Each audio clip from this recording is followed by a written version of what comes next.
Analyst Professor Tinyiko Maluleke joins us now to discuss Makhura's State of the Province address yesterday, but he joins us from our Pretoria studios. Prof, good morning to you. We're going to come back to the economic hub that is Gauteng in a moment. First, I want you to tell me if the Finance Minister will be able to say something that will stave off what we are all scared of right now, and that's the ratings downgrade. I doubt very much, Xoli. I have already budgeted for a downgrade for South Africa. I just hope that the Finance Minister doesn't go on milking the same cow, that is your South African taxpayer. I hope that he will have a little bit of mercy on the South African taxpayer, including not just personal income, but also VAT, because that would be terrible if that were to happen. And maybe he will look in the direction of corporate South Africa this time around. Prof, you're not sounding very optimistic, and I've got to tell you, I can't be happy with you about that. Let's talk about Gauteng, therefore. The issue of e-tolls, Prof, a lasting solution has been found. All that is left is for the President to make an announcement. Do you believe David Makhura? Well, I would like to believe him, and I suspect that we may hear something about it from the budget speech today also. It's possible. I don't know that it is a lasting solution until I hear it, because it's either they are scrapped or they aren't. And if they are not scrapped, I don't know what solution we're talking about. All right.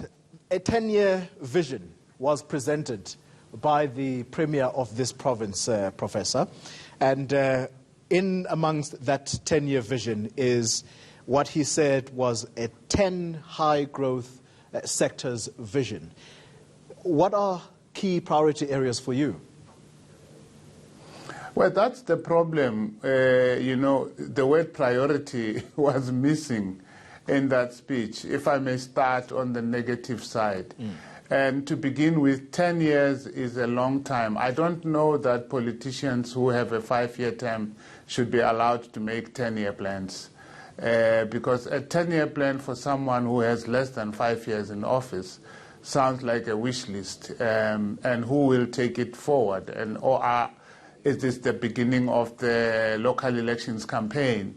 So I just thought that he was seduced by the 2020-2030 carrot, as it were, seduced by the 10 years, and he spoke of 10 hospitals, 100 schools, 50 black industrialists here, and so on and so forth. So it is too broad, both in terms of time, but also in terms of content, for me to see what his priorities are. What I can tell you is that I loved the area or the section of the speech. He says it's not a speech, it's a plan. I'm not so sure that it is a plan either.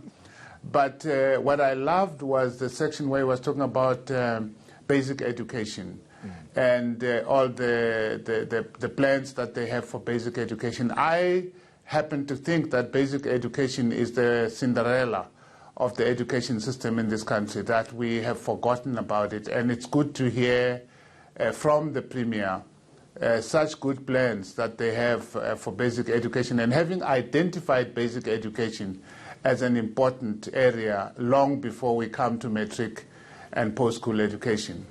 Interesting interesting point that you picked up on there, Prof. A very, very important area indeed, the education sector. Let's look at the issue of in-migration, Prof. When I talk about in-migration, it is exactly how they term it here in Gauteng, the politicians, that the issue of people flocking to Gauteng is a massive headache. Should he have addressed that, in your view, or did we miss it, you and I, maybe? Well, in a roundabout way, he touched on it. I mean, he spoke about land invasion. It was just an awkward moment when he spoke about land invasions and the plan that he has to stop land invasions. Just after he spoke about releasing packets or pieces of land. So it sounded a little bit contradictory to say, I have a plan to stop land invasions, but I also have a plan to give away land that is available to us. So it was his own way of talking about immigration, migration, whichever term you want to use. But it was a very clumsy way. There was no frontal, direct discussion of that. And in a way, it's not just a Gauteng problem. It is a rural problem.